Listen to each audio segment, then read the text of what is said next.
नमस्कार, आप सबका स्वागत है आपकी अपनी दक्षिता टीचिंग एकेडमी में। तो आज का टॉपिक मैथ्स का मैंने कोऑर्डिनेट ज्योमेट्री लिया है जो बहुत ज्यादा इंपॉर्टेंट है और आपके एस्टेट में भी इसमें मैंने प्रीवियस ईयर पेपर्स आपको जब रिविजन कराए थे तो उसमें एक या दो क्वेश्चन मैंने देखे थे कि कोऑर्डिनेट ज्योमेट्री से क्वेश्चंस आए हुए थे। क्लियर? तो आज हम इस टॉपिक को देख लेते हैं। टॉपिक बहुत इजी है और मैं ट्राई करूंगी कि हर एक टाइप के क्वेश्चन इस टॉपिक में कवर कराऊं। क्लियर? तो सबसे पहले हम देखते हैं कि कोऑर्डिनेट ज्योमेट्री होती क्या है। कोऑर्डिनेट का मतलब क्या होता है? अगर आप देखोगे कोऑर्डिनेट का मतलब होता है तालमेल। क्लियर? क्या होता है कोऑर्डिनेट का मतलब? किसी भी चीज के साथ हमें कोऑर्डिनेट करना, तालमेल। ठीक है, किसी भी चीज के साथ तालमेल बैठाना। ठीक है, या हम कोई भी जब कुछ काम करते हैं कोऑर्डिनेशन या कोऑर्डिनेट के साथ, मतलब कोऑर्डिनेट करके कोई भी काम किया जाता है। क्लियर? और ज्योमेट्री क्या होती है ये हमें बहुत अच्छे से पता है कि ज्योमेट्री हमारे क्या है, ये मैथमेटिक्स की एक ब्रांच है जिसमें हम किस किस के बारे में स्टडी करते हैं। हम कर्व के बारे में स्टडी करते हैं। ठीक है, हम लाइन के बारे में स्टडी करते हैं। क्लियर? हम शेप्स के बारे में स्टडी करते हैं। क्लियर? तो geometry is a branch of mathematics that deals with line, curve drawn on a surface. जब हम किसी भी सरफेस पे लाइन या कर्व्स या पॉइंट्स को ड्रॉ करते हैं, दैट कंप्लीट, और फिर उन पॉइंट्स को हम जब ड्रॉ करते हैं किसी भी कार्टेशियन प्लेन या ग्राफ पेपर पे, और जब उन पॉइंट्स का तालमेल बिठाते हैं उसको हम बोलते हैं coordinate geometry. Are you clear? अब हम देख लेते हैं बहुत इंपॉर्टेंट एक चीज है कोऑर्डिनेट ज्योमेट्री में, एक्सेस। क्लियर? अगर मैं एक ग्राफ पेपर लूं, ठीक है, और ग्राफ पेपर में इस तरह से दो एक्सेस बनाऊं। क्लियर? ये जो है ना सीधी लाइन, इसको हम बोलते हैं वर्टिकल लाइन। क्लियर? जिसको हम वर्टिकल लाइन को हम बोलते हैं वाई एक्सेस। वाई एक्सेस को हम ऑर्डिनेट भी बोलते हैं। क्लियर? ऑर्डिनेट, क्योंकि काफी बार एग्जाम में ये वर्ड भी यूज किया जाएगा। Instead of Y axis and X axis, ordinate and abscissa use करेंगे। ये जो लेटी हुई लाइन है इसे हम बोलते हैं हॉरिजॉन्टल लाइन। हॉरिजॉन्टल लाइन, और ये हमारा एक्स एक्सिस भी है। क्लियर? जिसे हम एब्सिका भी बोलते हैं। क्लियर? यानी एक्स एक्सेस को हम एब्सिका एंड वाई एक्सेस को हम ऑर्डिनेट बोलते हैं। इस टाइप के क्वेश्चंस भी पूछे नहीं जाते लेकिन क्वेश्चन में दिए जाते हैं, तो आपको पता होना चाहिए कि एक्स एक्सेस को क्या बोला जाता है एंड वाई एक्सेस को क्या बोला जाता है। क्लियर? और ये जो पॉइंट होता है ना जहां दोनों लाइन मीट करती हैं, ये पॉइंट को जो बिल्कुल स्टार्टिंग का पॉइंट होता है इसे हम बोलते हैं 0 0, इसके पॉइंट्स होते हैं जिसको हम बोलते हैं ओरिजिन। क्लियर? अब ये जो 0 0 है, मैंने 0 0 क्यों लिखा है? क्योंकि जब भी हम इस टाइप की कोई भी पॉइंट लिखते हैं उसमें सबसे पहला जो होता है वो हमारा होता है एक्स एक्सिस का पॉइंट, और सेकंड जो होता है वो हमारा वाई एक्सिस का पॉइंट होता है। Are you clear? तो यहां पे 0 0 इसलिए है क्योंकि यहां पे हमारा एक्स एक्सिस भी 0 है और इस पॉइंट पे हमारा वाई एक्सिस भी 0 है। और जब हम इसको प्लॉट करना स्टार्ट करेंगे तो ये हमारा पॉइंट 1 हो जाएगा, ये 2 हो जाएगा, ये 3 हो जाएगा, ये 4 हो जाएगा एंड सो ऑन। वैसे ही सेम डिस्टेंस पे 1 2 3 4 एंड सो ऑन। अब अगर मैं कोई भी दो पॉइंट इस कार्टेशियन प्लेन या इस ग्राफ पेपर, ये तो ग्राफ पेपर नहीं है बट मैं कार्टेशियन प्लेन बोल सकती हूं, पे अगर मैं प्लॉट करती हूं तो मैं अगर इस पॉइंट पे प्लॉटिंग करूंगी यहां, ठीक है, इस पॉइंट को मैं ए पॉइंट लेती हूं। क्लियर? तो ये अब अगर मुझे इस ए पॉइंट के ये वैल्यूज लिखनी है तो मैं इसको क्या लिखूंगी? ये जो पॉइंट है ना नीचे एक्स एक्सिस है, तो एक्स एक्सिस का पॉइंट क्या है 1, तो मैं इसको लिखूंगी 1 कॉमा, वाई एक्सिस का क्या है 3, तो मैं इस ए पॉइंट का जो ऑर्डिनेट और एब्सिस का क्या हो जाएगा 1 कॉमा 3, क्योंकि यहां पे ये 3 पे है और यहां पे ये 1 पे है। क्लियर? अब अगर आप देखोगे कि ये जो यहां से यहां तक का जो डिस्टेंस है ये हमारा है वाई एक्स, वाई का डिस्टेंस, वाई एक्सिस बोल सकते हैं, वाई का डिस्टेंस है, तो हमारा यहां पे वाई क्या है 3। क्लियर? यहां से 1 2 3, तो y3 है। और ये जो डिस्टेंस होता है ना, ये डिस्टेंस हमारा होता है x एक्सिस का, यानी x की वैल्यू होती है। x यहाँ पे क्या है, 1 है, तो x यहाँ पे 1 है। अरे क्लियर? तो किस तरह से पॉइंट्स को प्रोजेक्ट या बनाए जाते हैं मैप में या कार्टेशियन प्लेन में। क्लियर? अब अगर मैं नेक्स्ट पॉइंट, एक और पॉइंट लू, तो मैं ले लेती हूँ इसको 4, यानी यहां पे ये मैं 4 लेती हूँ, यहां पे भी 4 लेती हूँ, तो ये मेरा सेकेंड पॉइंट है। पॉइंट बी 4,4, यहां पे मेरा ऑर्डिनेट भी 4 है और एक्स का भी 4 है। क्लियर? ये भी 4 है और मेरा ये पॉइंट भी 4 है, यानी एक्स एक्सिस भी 4 है, वाई एक्सिस भी 4 है। इसमें हमारा एक्स क्या हो जाएगा, 4, वाई 4। क्लियर? अब अगर मुझे इन दोनों पॉइंट्स के बीच का डिस्टेंस निकालना है, तो मैं इन दोनों पॉइंट के बीच का डिस्टेंस कैसे निकालूंगी? उसके लिए मैं यूज करूंगी डिस्टेंस फॉर्मूला, जो बहुत ज्यादा इंपॉर्टेंट है। अब मुझे प्लॉट करना है ए बी के बीच का डिस्टेंस। क्लियर? अब अगर मुझे ए बी के बीच का डिस्टेंस निकालना है, तो मुझे क्या यूज करना पड़ेगा, डिस्टेंस फॉर्मूला। अब मैं आपको बताऊंगी कि डिस्टेंस फॉर्मूला क्या होता है। क्लियर? तो डिस्टेंस फॉर्मूला इस चैप्टर का सबसे पहला फॉर्मूला है, जो मैं आपको अभी इंट्रोड्यूस कराऊंगी। अगर आपको ए बी के बीच का डिस्टेंस निकालना है, तो हम यहां पे लिखेंगे ए बी, रूट डालेंगे, हम लिखेंगे x2 minus x1 whole square plus y2 minus y1 whole square. ये हमारा फॉर्मूला है डिस्टेंस फॉर्मूला। क्लियर? थोड़ा सा कहीं कंफ्यूजन ना हो जाए, पॉइंट को थोड़ा इरेज कर देती हूं। तो ये मेरा है डिस्टेंस फॉर्मूला। अब अगर आपको ये डिस्टेंस फॉर्मूला सपोज नहीं लर्न करना, तो मैं आपको एक और इजी मेथड बताती हूं, इसको कैसे सॉल्व कर सकते हैं। अगर आपको याद हो कि इससे पहले मैंने अपनी कुछ एक वीडियो में आपको पाइथागोरस थ्योरम एक्सप्लेन की है, तो पाइथागोरस थ्योरम आपको अच्छे से पता है कि वो सिर्फ एक राइट एंगल ट्रायंगल पे ही एप्लीकेबल है। तो ये अगर मैं इसको ज्वाइन कर देती हूं, तो ये भी एक क्या बन गया, राइट एंगल ट्रायंगल, जिसमें ये क्या है, मेरा बेस है, ये क्या है, परपेंडिकुलर, और ये मेरा क्या है, हाइपोटेन्यूज। तो according to Pythagoras theorem h square is equal to P square plus B square, ये हो जाता है हमारा फॉर्मूला। ठीक है? अब ये जो डिस्टेंस है, ये डिस्टेंस क्या है, 4 और 1। ठीक है? 4 माइनस 1 कितना हो गया, 1 2 3, 4 माइनस 1 क्या करेंगे, 3 हो जाएगा। तो बेस मेरा क्या है, 3। क्लियर? और परपेंडिकुलर क्या है मेरा, 4 और 3, इन दोनों का डिस्टेंस 1 होगा, 1 है, यानी परपेंडिकुलर 1 है, यानी मेरा परपेंडिकुलर 1, तो 1 का स्क्वायर तो 1 हो जाएगा, और बेस क्या है मेरा 3, 3 3 9। क्लियर? तो ये हो जाएगा 10, h वहां जाएगा, h यहीं पे रहेगा, इसका स्क्वायर इस साइड आके क्या बन जाएगा, रूट, यानी मेरा आंसर क्या आ गया, मेरा हाइपोटेन्यूज क्या है, रूट 10। क्लियर? ये वैल्यू मेरी हाइपोटेन्यूज मिल गई। अब मैं सेम यूज करती हूं डिस्टेंस फॉर्मूला इसको फाइंड करने के लिए, और देखते हैं क्या हमारा आंसर सेम निकलता है। अभी ये दो पॉइंट्स थे हमारे, ए पॉइंट क्या है 1,3, बी पॉइंट क्या है मेरा 4,4।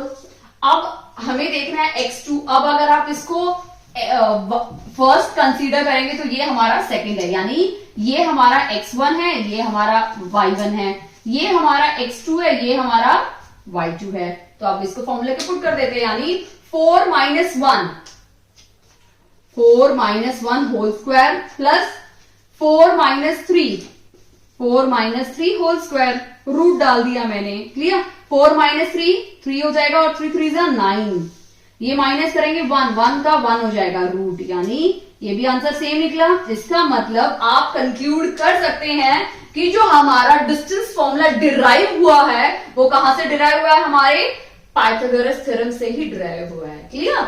आई होप आपको अच्छे से क्लियर हो गया ये कॉन्सेप्ट। तो एग्जाम में आप देखो इस टाइप का लॉजिकल बना के आप देख नहीं सकते, तो बेटर आप ये फॉर्मूला भी यूज कर सकते हैं। अगर आपको ये इजी ट्रिक लगता है, तो आप ये भी कर सकते हैं। आपको जो इजी लगता है, आप उसको एग्जाम में परफॉर्म कर सकते हैं, क्योंकि जनरली हमारा पर्पस क्या है, फाइंड करना है, हमें आंसर चाहिए, 4 में से एक सोल्यूशन मिलना चाहिए। और वैसे भी फॉर्मूला लर्न करने की जरूरत नहीं, आप 2 बार प्रैक्टिस करो, आपको अल्टीमेटली आपके माइंड में सेट हो जाएगा। क्लियर? अब हम कुछ क्वेश्चन सॉल्व करेंगे डिस्टेंस फॉर्मूले से, और मैंने ट्राई किया है कि हर एक टाइप के क्वेश्चंस को कवर करने की, कि एग्जाम में आपकी किस टाइप के डिस्टेंस फॉर्मूले से क्वेश्चन आ सकते हैं। तो मैंने अपनी इस वीडियो में मैं ट्राई करूंगी कि सारे टाइप के क्वेश्चंस ले लूं, ताकि इस वीडियो पे अगर आप एक बार देखते हैं तो आपका डिस्टेंस फॉर्मूला यानी कोऑर्डिनेट का जो फर्स्ट पार्ट है वो क्लियर हो जाएगा, क्योंकि इस डिस्टेंस फॉर्मूले में बेस्ड एक क्वेश्चन आ चुका है। मैंने कुछ प्रीवियस ईयर पेपर में एक बार किया है, आपको जब सॉल्यूशन कराते समय मैंने ध्यान दिया था कि वो क्वेश्चन मैंने कराया है अलॉन्ग विद एग्जाम्पल। क्लियर? अब हम क्वेश्चन देखते हैं। ओके, अभी क्वेश्चन नंबर 1 हम देखते हैं कि क्वेश्चन 1 क्या है। फाइंड द डिस्टेंस बिटवीन, हमें पी और क्यू के बीच में डिस्टेंस निकालना है। तो बहुत सिंपल है, हम सबसे पहले पॉइंट लिख लेते हैं -5 7 एंड क्यू का पॉइंट क्या है -1 3। हमें इन दोनों के बीच का डिस्टेंस निकालना है। वेरी सिंपल, रूट -1, ठीक है, माइनस, क्योंकि x2 है ना, -1 -5, clear, plus 3 -7 whole square. Clear? बात बात के स्टेप में आप इवन ये सब भी पहले रिजॉल्व कर सकते हो। माइनस माइनस प्लस हो जाएगा, तो मैं इसको लिख देती हूं -1 + 5 होल स्क्वायर। क्लियर? प्लस ये हो जाएगा 4 और 4 4 जा 16। अब प्लस माइनस माइनस हो जाएगा तो ये भी 4 आएगा और 4 4 जा क्या हो जाएगा हमारा 16। तो इसको मैं 16 लिख देती हूँ। तो हमारा आंसर क्या आ जाएगा 16 16 32। तो रूट 32 इसका राइट आंसर है, यानी हमारा ऑप्शन नंबर डी इसका राइट आंसर है। क्लियर? इस टाइप के कभी इजी क्वेश्चंस भी एग्जाम में पूछे जाते हैं। क्लियर? अभी हम क्वेश्चन नंबर 2 देख लेते हैं। क्वेश्चन नंबर 2 क्या है? आई होप आपका क्वेश्चन नंबर 1 काफी हद तक क्लियर हो गया होगा। अब क्वेश्चन नंबर 2 हम चेक कर लेते हैं। चेक वेदर, हमें 3 पॉइंट दिए हुए हैं 1 2 3, तो हम इसको ए बी सी ले लेते हैं। ए क्या है 5, -2, बी क्या है 6, 4 और सी क्या है 7, -2। ये 3 पॉइंट दिए हुए हैं। हमें चेक करना है कि ये कौन से वाले ट्रायंगल की ये 3 वर्टेक्स हैं, चेक करना है। तो हमें ट्रायंगल नहीं पता, तो हम रैंडमली एबीसी ले लेते हैं। ये ए है, ये बी है, ये सी है। ठीक है, अगर हमें सबसे पहले हम क्या करेंगे, एबी का डिस्टेंस निकालेंगे, फिर एसी का डिस्टेंस निकालेंगे और बीसी का डिस्टेंस निकालेंगे। क्लियर? अगर तीनों सेम हुए, तीनों का आंसर सेम निकला, तो कौन सा होगा, इक्विलेटरल होगा। दोनों में से किसी 2 का आंसर सेम निकला तो कौन सा होगा, आइसोसेलेस होगा। और अगर तीनों का ही आंसर बिल्कुल अलग अलग निकला तो कौन सा होगा, हमारा स्केलेन ट्रायंगल होगा। क्लियर? तो हम स्टार्ट करते हैं। सबसे पहले हम एबी का निकालते हैं। क्लियर? एबी का निकालेंगे तो 6 - 5 रूट आ जाएगा, 6 - 5 होल स्क्वायर प्लस 4 माइनस, और माइनस ऑलरेडी है तो माइनस माइनस प्लस हो जाएगा 2 होल स्क्वायर। ये हो जाएगा 1 1 1 जा 1 प्लस 4 + 2 6 6 6 जा 36। तो ये हमारा आंसर आ गया रूट 37। ठीक है, अभी हम बीसी निकालेंगे। बीसी का क्या है 7 - 6, 7 - 6 तो 1 आ जाएगा होल स्क्वायर प्लस -2 -4। अब ये हो जाएगा 1 1 का 1 रहेगा प्लस माइनस माइनस प्लस हो जाएगा, यानी 6 हो गया। 6 का क्या हो गया 36। तो भाई हमारा ये रूट, यानी यहां से हमारे 2 ऑप्शन बिल्कुल इरेज हो जाते हैं। एक तो नन ऑफ दीज तो हो ही नहीं सकता है, और स्केलिंग भी नहीं होगा क्योंकि 2 आंसर सेम निकल चुके हैं। तो अभी चांसेस हैं, अगर थर्ड वन भी सेम निकल गया तो इक्विलेटरल होगा, अगर थर्ड वन अलग निकला तो आइसोसेलेस होगा। क्लियर? अभी हम लास्ट चेक कर लेते हैं। एसी बी, ए बी हो गया, एसी को चेक करना है। ठीक है, ए और सी यानी 7 - 5 2 स्क्वायर, 2 का स्क्वायर क्या हो जाएगा 4। चलो मैं लिख ही देती हूं, 7 - 5 होल स्क्वायर प्लस -2 और माइनस प्लस हो जाएगा 2। क्लियर? तो ये हो जाएगा 2 2 2 जा 4 और ये 0 हो जाएगा तो 0 रहेगा, यानी रूट 4 का क्या निकल जाएगा 2। यानी हमारे यहां पे कौन कौन से आंसर है, रूट 37 और 2, 2 आंसर राइट है ना, यानी 2 आंसर बिल्कुल सेम है। इस फिगर को थोड़ा मैं इरेज कर देती हूं। यहाँ पे हमारे 2 आंसर राइट है, एकदम बिल्कुल सेम है, तो इसका मतलब क्या है, ये आइसोसेलेस ट्रायंगल है। क्लियर? एबीसी, एबी का क्या है रूट 37, BC का भी रूट 37 है और ये 2 है, ये दोनों बिल्कुल सेम है, ये और ये, इसका मतलब कौन सा है राइट, हमारा ऑप्शन कौन सा करेक्ट है, आइसोसेलेस ट्रायंगल, क्योंकि दो बिल्कुल सेम है, ये दोनों बिल्कुल सेम है, इसकी वजह से क्या है ये अगर ये भी सेम होता तो इक्विलेटरल हो जाता, सेम नहीं है तो क्या हो गया, आइसोसेलेस हमारा राइट आंसर है। क्लियर। अब हम नेक्स्ट क्वेश्चन देखते हैं, तो 3 हम देखते हैं, name the type of quadrilateral form. फिर से हमें 4 पॉइंट्स दिए हुए हैं, ठीक है, हमें इन 4 पॉइंट्स के बीच का सबसे पहले क्या निकालना पड़ेगा, डिस्टेंस, और उसके बाद बताना है कि ये कौन सा फिगर है। क्लियर। मैं यहां पे पॉइंट्स लिख देती हूं, 1,0 -1,2 एंड -3। तो सबसे पहले हमें क्या करना है, इनके बीच का डिस्टेंस निकालना है। क्लियर।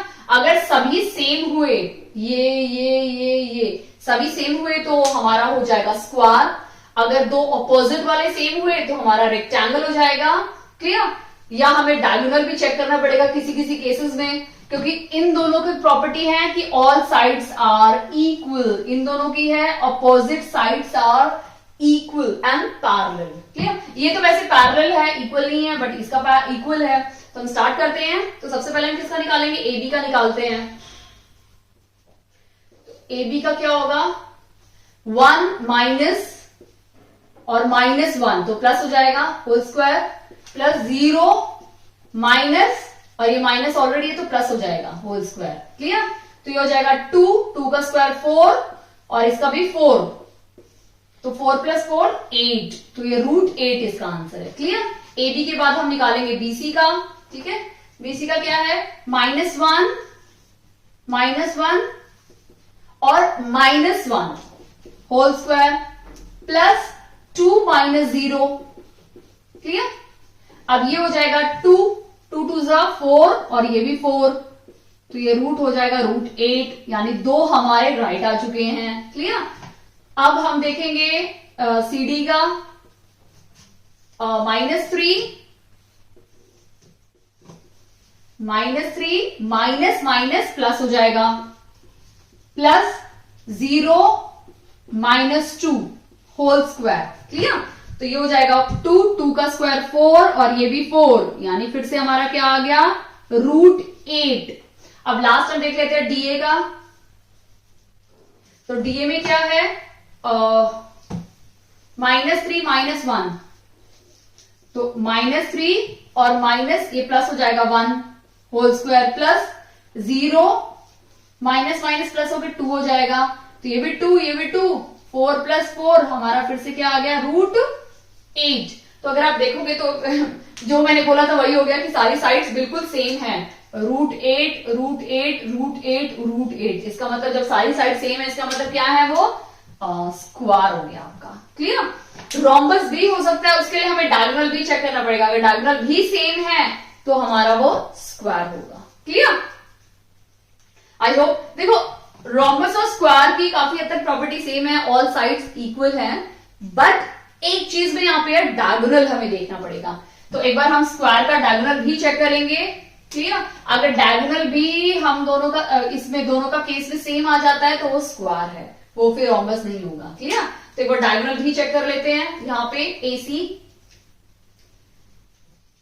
-1 और माइनस ये हो जाएगा, यानी -1 और माइनस प्लस 1, तो ये तो 0 हो गया यहां का, और 2 माइनस प्लस, यानी 2 2 4, और 4 का 4 क्या हो जाएगा, 4 4 16 हो जाएगा, तो ये √16 आ गया, √16 मतलब 4।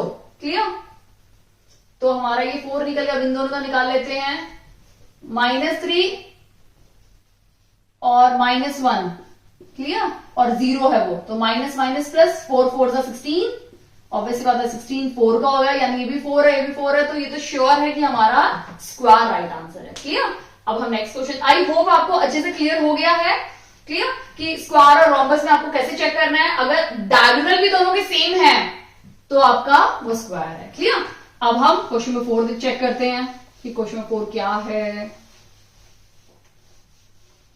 तो इस टाइप के आपके क्वेश्चंस पूछे जा सकते हैं, कोई भी क्वाड्रिलेटरल, पेंटागन, हेक्सागन, कुछ भी पूछा जा सकता है, किसी भी टाइप का फिगर आपसे एग्जाम में पूछा जा सकता है। फाइंड द डिस्टेंस बिटवीन, अभी हमें इन दोनों पॉइंट्स के बीच में डिस्टेंस निकालना है, तो इसको हम ए बी को पी ले लेते हैं, क्वेश्चन नंबर 4 है ये, और क्यू को हम ले लेते हैं माइनस ए माइनस बी, हमें पी और क्यू के बीच का डिस्टेंस निकालना है, ठीक है। रूट माइनस ए और माइनस ए होल स्क्वायर हो गया, प्लस माइनस बी और माइनस बी होल स्क्वायर हो गया, माइनस माइनस क्या हो जाएगा ये माइनस 2a स्क्वायर, ठीक है। अब 2a स्क्वायर को हम कैसे लिखेंगे, प्लस ये भी हो जाएगा minus 2b whole square, square रहेगा, क्लियर। अब इसको हम कैसे लिखेंगे 4a स्क्वायर, प्लस इसको कैसे लिखेंगे 4b स्क्वायर, क्लियर। अब हम क्या करेंगे, क्योंकि हमारा सिमिलर नहीं है, ऑप्शन में देखेंगे तो ये सिमिलर है ही नहीं, तो हम 4 को कॉमन ले लेते हैं, तो ये हो जाएगा a square plus b square, ठीक है। अब रूट के बाहर ये 4 निकल जाएगा, यानी ये 2 आ जाएगा, और ये जो अंदर की वैल्यू है ये बाहर नहीं निकल सकती रूट के, तो ये ऐसे ही रहेगी, यानी हमारा ऑप्शन नंबर बी इसका राइट आंसर है, क्लियर। आई होप आपको अच्छे से समझ में आ गया ये क्वेश्चन किस टाइप के क्वेश्चन, यहाँ पे कोई भी वेरिएबल टर्म्स भी दे सकते हैं, नंबर्स भी दे सकते हैं, तो आपको रेडी रहना है कि किस तरह से आपको अपना डिस्टेंस फॉर्मूला यूज करना है, क्लियर। अब हम नेक्स्ट क्वेश्चन देखते हैं, तो 5 हम देखते हैं, find the point on x axis which is equi distinct. जब भी आप वर्ड देखोगे ना, इक्वी डिस्टिंक्ट का मतलब होता है, जैसे मैं यहाँ पे खड़ी हूं, मेरे दोनों हाथ मैंने फैलाए हुए हैं, यानी मेरा जो हेड है वो एक ऐसी पोजीशन है जहां से मेरा जो लेफ्ट हैंड है और राइट हैंड है दोनों इक्वी डिस्टेंस पे है, यानी ये डिस्टेंस और मेरा इस हाथ का यहां वाला डिस्टेंस बिल्कुल सेम है। कभी देखा है किसी का एक हाथ लंबा हो एक हाथ छोटा हो, ऐसा तो नहीं होता, बराबर होता है ना, यानी हमारा जो हेड की पोजीशन है वो हमारे हैंड के पोजीशन से इक्वी डिस्टेंस पे है दोनों तरफ, क्लियर। तो इस टाइप का क्वेश्चन एग्जाम यहाँ पे पूछा हुआ है, यानी हमें पॉइंट दिए हुए हैं, क्लियर। हमें ए पॉइंट क्या दिया हुआ है 2, -5, ठीक है। बी पॉइंट हमें दी हुई है -2, 9, और इन दोनों के बीच में एक पॉइंट है P, क्लियर। अब बोला है ऑन एक्स एक्सिस, तो क्या हो जाएगा x और y, 0 हो जाएगा, क्योंकि एक्स एक्सिस पे ही बोला हुआ है, एक्स एक्सिस पे है वो पॉइंट यहाँ पे, तो ऑब्वियसली बात है, अगर ये पॉइंट 2 हो गया तो यहाँ पे y की वैल्यू 2, ये इतना 2 हो गया, बट y तो यहीं पे है ना, तो y क्या हो जाएगा 0, क्लियर। इसीलिए मैंने सिर्फ x एक्सिस पे x लिखा है, y पे मैंने 0 लिखा है, क्लियर। इस टाइप के क्वेश्चन, ये बहुत ज्यादा इंपॉर्टेंट क्वेश्चन है, इस टाइप के क्वेश्चन आने के पूरे चांसेस आपके एग्जाम में हैं, क्लियर। अब हम इस क्वेश्चन को सॉल्व करते हैं। इक्वी डिस्टेंस बोला है तो हम क्या करेंगे, ये दोनों डिस्टेंस और इन दोनों डिस्टेंस को क्या करेंगे, ऑब्वियसली बात है दोनों डिस्टेंस इक्वल है, तो दोनों को हम इक्वेट करेंगे। तो हम सबसे पहले एपी निकालते हैं कि हमारा एपी क्या है, x-2 whole square plus 0 minus, तो -5, यानी 5 ही हो जाएगा, क्लियर। तो 5 को हम लिख सकते हैं ना, क्या लिख सकते हैं 5 5 25, तो हमने ये लिख दिया। वैसे ही अभी हम बीपी का निकालेंगे, क्लियर। बीपी का निकालेंगे तो कैसे निकालेंगे, x या x माइनस एक्स के साथ भी कर सकते हैं, ठीक है। तो मैं ऐसे लेती हूं x minus minus minus plus हो जाएगा होल स्क्वायर प्लस 0 माइनस 9, तो 9 का क्या हो जाएगा, सॉरी 9 है क्या, हाँ दिस इज 9, 9 9 81, क्लियर। तो मैंने 81 लिख दिया। अभी अगर बोला है इक्वी डिस्टेंस, तो ऑब्वियसली बात है एपी और बीपी दोनों इक्वल होंगे, तो इन दोनों के स्क्वायर भी इक्वल हो जाएंगे, मैं स्क्वायर भी तो डाल सकती हूँ, ठीक है। अगर मैं स्क्वायर डाल रही हूं तो ये स्क्वायर और ये जो रूट है, ये आपको एक चीज ध्यान रखनी है मैथ्स में कि ये स्क्वायर और ये रूट एक दूसरे को हमेशा कैंसिल करते हैं, तो मेरे जो रूट है ना इन दोनों वैल्यू में ये हट जाएंगे, ठीक है। तो मेरे पास सिर्फ क्या बचेगा, मेरे पास सिर्फ बचेगा x-2 whole square plus 25 equals to x+2 whole square plus 81 बचेगा, क्लियर। अभी हम इस फॉर्मूले से स्प्लिट कर लेते हैं, तो x square plus a square plus b square minus 2ab यानी 4x plus 25, x square plus b square plus 4x plus 81, clear. अब यहां x स्क्वायर, यहां x स्क्वायर, ये अंदर आएगा तो माइनस हो जाएगा, कैंसिल हो जाएंगे, क्लियर। अब यहाँ 4 है और यहाँ पे 4 है, ये दोनों भी कैंसिल हो गए। क्लियर? तो अभी हमारे पास क्या बचा, ये अंदर आएगा तो ये हो जाएगा -8x। क्लियर? और ये वहां जाएगा तो 81 -25 हो जाएगा। ठीक है, 81 में से -25 करेंगे तो कितना हो जाएगा हमारा, एक में से ये गया 6 और 5। ठीक है, तो हमारा x क्या हो जाएगा 56 डिवाइड बाई 8, 8 7 जा 56, यानी x की वैल्यू क्या आ गई हमारी -7। ये माइनस है ना, यहां पे रहेगा। तो अगर हमारा x -7 है तो ये हमारा जो पॉइंट है P वो क्या हो जाएगा -7,0। ये हमारा राइट आंसर है। क्लियर? यानी हमारा ऑप्शन नंबर ए इसका राइट आंसर है। देखो ये तो वैसे कैंसिल हो जाएगा, y दिया हुआ, y तो हो ही नहीं सकता है, तो 3 में से भी छांटना थोड़ा इजी हो जाता है। तो हमारा ऑप्शन नंबर ए इसका राइट आंसर। देखो ये क्वेश्चन बहुत बार एग्जाम में पूछा जाता है, तो this is very important. X की जगह पे y भी दे सकते हैं आपको। क्लियर? आई होप आपको अच्छे से समझ में आ गया किस टाइप से ये क्वेश्चन कर रहे हैं। अब हम क्वेश्चन नंबर 6 देखते हैं।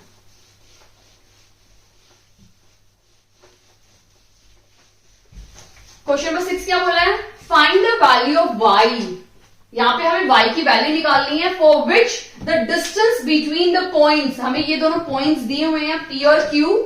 ठीक है, हमें p पॉइंट दिया हुआ है 2, -3, ये p पॉइंट है। यहां पे हमें q पॉइंट दिया हुआ है 10, y। ठीक है, और बोला है कि इन दोनों के बीच का डिस्टेंस 10 है। पिछले क्वेश्चन में क्या था, दोनों के बीच का डिस्टेंस इक्वी डिस्टेंस बताया था, इसमें दोनों के बीच का डिस्टेंस दिया हुआ है और ये दोनों पॉइंट से हमें y की वैल्यू निकालनी है। तो काफी हद तक सिमिलर है। ठीक है, बस थोड़ी सी हेर बदल की हुई है, फेर बदल है। ठीक है, तो सबसे पहले हम PQ का डिस्टेंस कितना दिया हुआ है, 10 दिया हुआ है, तो PQ का डिस्टेंस निकाल लेते हैं। 10 - 2 रूट निकाल लेते हैं। 10 - 2 8, 8 स्क्वायर प्लस y माइनस, तो माइनस माइनस प्लस हो जाएगा, तो y + 3 whole square is equal to 10। अभी हम इस रूट को ना उस तरफ ले जाते हैं, तो वो जब रूट उस तरफ जाएगा तो स्क्वायर बन जाएगा। जब भी कोई रूट इक्वल्स टू के इस तरफ जाता है तो वो स्क्वायर बन जाता है। क्लियर? तो ये हो जाएगा 8 8 जा 64 plus y + 3 whole square is equal to 100। 10 का स्क्वायर क्या हो जाएगा 100। क्लियर? 64 को उस साइड ले जाएंगे तो y + 3 whole square is equal to 100 - 64, जो क्या हो जाएगा 100 - 64, हमारा वैल्यू क्या है 36। क्लियर? अब हम क्या करेंगे, ये किसका स्क्वायर है 6 का है, तो मैं क्या करूंगी y + 3 होल स्क्वायर, और इसको मैं लिख सकती हूँ ना 6 का होल स्क्वायर। अब दोनों साइड स्क्वायर स्क्वायर है, ये दोनों कैंसिल हो जाएंगे, तो हमारे पास क्या बचा y + 3 इज इक्वल टू 6। क्योंकि जब रूट ये 36 का स्क्वायर है ये, ठीक है, तो y क्या हो जाएगा हमारा 6, ये प्लस है ना, वहां जाके क्या हो जाएगा माइनस, तो हमारी वैल्यू क्या आ गई y3 आ गई। क्लियर? यानी ये जो रिक्वायर्ड q पॉइंट है वो क्या है 10, 3, यानी 3 हमारा राइट आंसर है, यानी ऑप्शन नंबर सी इसका राइट आंसर है। क्लियर? y3। आई होप आपको अच्छे से समझ में आ गया कि y3 हमारा कैसे राइट आंसर निकला। तो हमारा रिक्वायर्ड पॉइंट क्या है 10, 3। ओके, आई होप आपको अच्छे समझ में आ गया है। अगर आपको ये वीडियो अच्छी लगी हो और हेल्पफुल लगी हो आपके HTAT या CTAT 2022 को क्लियर करने में, तो प्लीज प्लीज इस वीडियो को लाइक कीजिए। चैनल पे नए हैं तो प्लीज चैनल को सब्सक्राइब कीजिए, दक्षिता टीचिंग अकेडमी, और प्लीज राइट साइड में बेल आइकन जरूर दबाइए ताकि आपको जब भी मैं कोई न्यू वीडियो डालूं तो आपको सबसे पहले नोटिफिकेशन मिले। ओके, एंड वीडियो देखने के लिए बहुत बहुत धन्यवाद। Thank you.